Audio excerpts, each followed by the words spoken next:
नमस्कार, स्वागत है आपका यूएई खबर पर। चलिए शुरू करते हैं आज की ताजा बुलेटिन। सबसे पहले हम आज की हाइलाइट्स को जानेंगे, फिर खबरों को विस्तार से बताएंगे। तो चलिए शुरू करते हैं।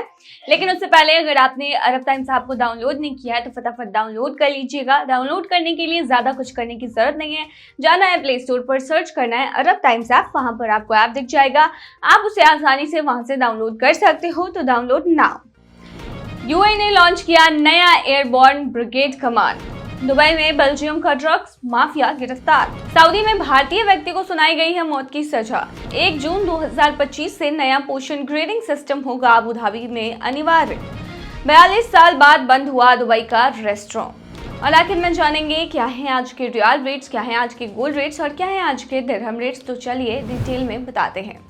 यूएई ने लॉन्च किया है नया एयरबोर्न ब्रिगेड कमांड। यूएई ने हाल ही में अपनी सुरक्षा और ताकत को बढ़ाने के लिए एक बड़ा कदम उठाया है।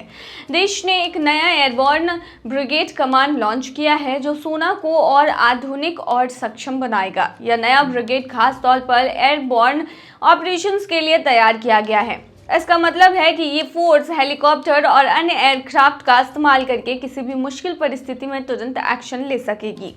एयरबोर्न ब्रिगेड एक ऐसी सेना होती है जो आसमान से दुश्मन पर हमला करने की रणनीति अपनाती है। ये फोर्स मुश्किल और दुर्गम इलाकों में अपनी आसानी से पहुंच बनाती है। इसका उद्देश्य यूएई की सुरक्षा को मजबूत करना और देश को आधुनिक रक्षा तकनीक में आगे ले जाना है। यूएई का यह कदम दिखाता है कि देश अपनी सुरक्षा को लेकर कितना गंभीर और तैयार है। यह नई ब्रिगेड सिर्फ एक डिफेंस सिस्टम नहीं बल्कि एक संदेश है कि यूएई किसी भी चुनौती से निपटने के लिए पूरी तरह से सक्षम है। लॉन्च के दौरान अधिकारियों ने कहा है कि यह नया ब्रिगेड कमांड यूएई की आधुनिक सोच और सुरक्षा नीति का हिस्सा है। यह न सिर्फ देश की सुरक्षा को बेहतर बनाएगा बल्कि हमारी सेना की काबिलियत को भी बढ़ाएगा। दुबई में बेल्जियम का ड्रग्स माफिया गिरफ्तार। दुबई पुलिस ने हाल ही में बेल्जियम के एक मोस्ट वांटेड ड्रग्स माफिया को गिरफ्तार कर लिया है। इस खबर ने दुनिया भर में हलचल मचा दी है। बेल्जियम और इंटरपोल को लंबे समय से इस माफिया की तलाश थी। गिरफ्तार किए गए व्यक्ति का नाम तैशी हो सकता है जो बेल्जियम का नागरिक है। ये व्यक्ति ड्रग्स की एक बड़ी खेप के कारोबार और अंतर्राष्ट्रीय नेटवर्क चलाने के आरोपों में शामिल है। दुबई पुलिस ने अपने एडवांस टेक्नोलॉजी और इंटेलिजेंस नेटवर्क की मदद से इस माफिया को गिरफ्तार किया। इस ऑपरेशन में इंटरपोल और कई अन्य अंतर्राष्ट्रीय एजेंसियों ने भी सहयोग दिया है। बेल्जियम सरकार ने इस व्यक्ति को वापस अपने देश लाने के लिए प्रत्यर्पण की मांग की है। दुबई और बेल्जियम के बीच इस मामले पर बातचीत चल रही है। प्रत्यर्पण प्रक्रिया में कुछ समय लग सकता है, लेकिन माना जा रहा है कि यह जल्द ही पूरी होगी। दुबई पुलिस ने फिर से साबित किया है कि वो अपराधियों के लिए सुरक्षित जगह नहीं है। हाईटेक तकनीक और कड़े कानून व्यवस्था के चलते दुबई अब क्राइम फ्री शहर बनने की ओर बढ़ रहा है। इस गिरफ्तारी ने एक बड़ा संदेश भी दिया है कि अपराधी कहीं भी छिप जाए, कानून के हाथ उससे भी लंबे हैं। दुबई की पुलिस ने इंटरपोल के साथ मिलकर यह साबित कर दिया कि वो किसी भी चुनौती का सामना करने के लिए तैयार है। यह गिरफ्तारी सिर्फ एक अपराधी की कहानी नहीं है बल्कि यह दिखाती है कि कानून का पालन और न्याय हर जगह लागू होगा। सऊदी में भारतीय को सुनाई गई मौत की सजा। सऊदी अरब में मेरठ निवासी जैद को मादक पदार्थों की तस्करी के आरोप में मौत की सजा सुनाई गई है। जैद 15 जनवरी 2023 से जद्दा की सुमेसी जेल में बंद था। इंटरपोल ने मेरठ पुलिस को मामले की जानकारी दी, जिसके बाद पुलिस ने उसके परिवार को सजा के बारे में सूचित भी किया। जैद 6 साल पहले सऊदी अरब में सुवाले मोहम्मद कंपनी में चालक की नौकरी के लिए गया था। बाद में दूसरी कंपनी में नौकरी की, लेकिन वाहन दुर्घटना के कारण कंपनी ने उस पर गाड़ी की कीमत वसूलने का मुकदमा किया। इससे बचने के लिए जैद वहां से भाग गया। इस बीच एक सऊदी पुलिसकर्मी की गाड़ी पर चालक की नौकरी करने के दौरान जैद पर ड्रग्स तस्करी का आरोप लगाया गया और उसे गिरफ्तार कर जेल भेज दिया गया। मक्का के क्रिमिनल कोड ने जैद के खिलाफ साक्ष्य यानी कि प्रूफ के आधार पर उसे मौत की सजा सुनाई है। सऊदी गृह मंत्रालय ने इंटरपोल के माध्यम से मामले की सूचना दी है। जैद के परिजनों को उचित पैरवी के लिए नोटिस भी दिया गया है। परिवारों में माता पिता, 7 भाई और 2 बहनें शामिल हैं। परिजन अब बचाव के प्रयास में जुटे हुए हैं। 1 जून 2025 से नया घोषणा ग्रेडिंग सिस्टम होगा अबू धाबी में अनिवार्य। अबू धाबी में अब 1 जून 2025 से खाने पीने की कुछ चीजों पर नया पोषण ग्रेडिंग सिस्टम लागू होने जा रहा है। इसका उद्देश्य लोगों को खाने के पोषण मूल्य के बारे में सही जानकारी देना और स्वस्थ जीवन शैली को बढ़ावा देना है। इस ग्रेडिंग सिस्टम में हर खाने की चीज को उसके पोषण के आधार पर ग्रेड दिया जाएगा। खाने की चीजों की पैकेजिंग पर यह ग्रेड स्पष्ट रूप से लिखा होगा। इससे ग्राहकों को ये समझने में काफी ज्यादा आसानी होगी कि कौन सा प्रोडक्ट सेहत के लिए बेहतर है।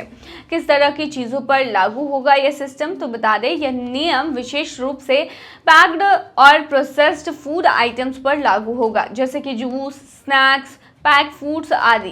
खाने के इन चीज़ों में चीनी, नमक और फैट की मात्रा को ध्यान में रखते हुए ग्रेड तय किया जाएगा।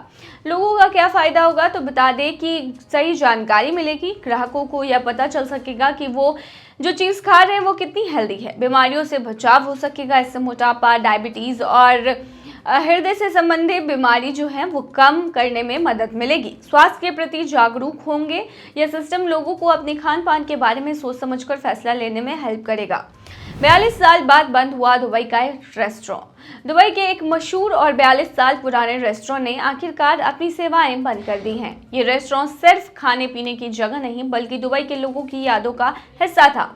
यहाँ हर तबके के लोग खाना खाने आते हैं और ये जगह हर किसी के दिल में एक खास जगह बनाए हुए थी।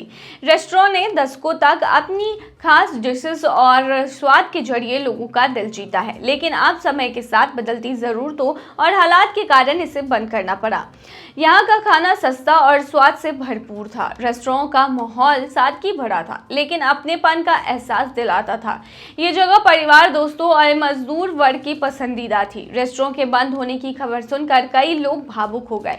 किसी ने कहा कि वहाँ का खाना मेरे बचपन की याद दिलाती है, तो किसी ने अपनी पहली सैलरी से यहीं पर खाना खाया था।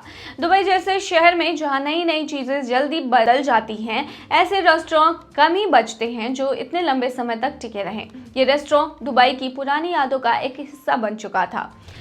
चलिए अब आखिर में बताते हैं क्या है आज के रियल रेट्स, क्या है आज के गोल्ड रेट्स और क्या है आज के दिरहम रेट्स। तो शुरू करते हैं रियल रेट से। बता दें आज एक सऊदी रियाल में 22.55 रुपया है, जो कि पिछले दिन 22.55 रुपया था।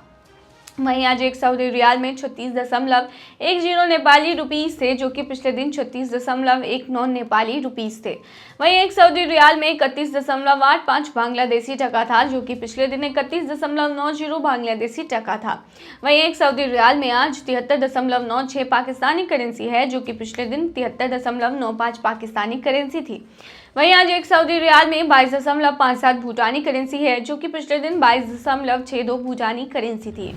क्या है आज के गोल्ड रेट्स, तो बता दें दुबई में आज 18 कैरेट सोने का दाम 242.40 दिरहम प्रति ग्राम है, जो कि पिछले दिन 245.50 दिरहम प्रति ग्राम थी। यानी कि आज के गोल्ड के रेट की 18 कैरेट की भारतीय मुद्रा में कीमत 5,592 की है। वहीं 22 कैरेट गोल्ड का दाम 296.25 दिरहम प्रति ग्राम है, जो कि भारतीय मुद्रा में 6,834 के होते हैं, जो कि पिछले दिन 295.75 दिरहम प्रति ग्राम था। वहीं दुबई में 24 कैरेट सोने का दाम 319.75 दिरहम की है, जो कि पिछले दिन 319.50 दिरहम की थी। वहीं आज के 24 कैरेट सोने के दाम के भारतीय मुद्रा की बात करें तो ये आज 7,377 की है। क्या है आज के दिरहम रेट, तो बता दें आज एक यूएई दिरहम में 23.07 रुपया है, जो कि पिछले दिन 23.05 रुपया था। वहीं एक यूएई दिरहम में 36.94 नेपाली रुपीस है, जो कि पिछले दिन 37.02 नेपाली रुपीस थे। वहीं आज एक यूएई दिरहम में 32.58 बांग्लादेशी टका है, जो कि पिछले दिन 32.64 बांग्लादेशी टका था। वहीं आज एक यूएई दिरहम में 75.65 पाकिस्तानी करेंसी है, जो कि पिछले दिन 75.65 पाकिस्तानी करेंसी थी। वहीं आज एक यूएई दिरहम में 23.09 भूटानी करेंसी है, जो कि पिछले दिन 23.14 भूटानी करेंसी थी। तो ये थी आज की ताजा बुलेटिन। ऐसे ही ताजा अपडेट्स के लिए बने रहिए हमारे चैनल पर।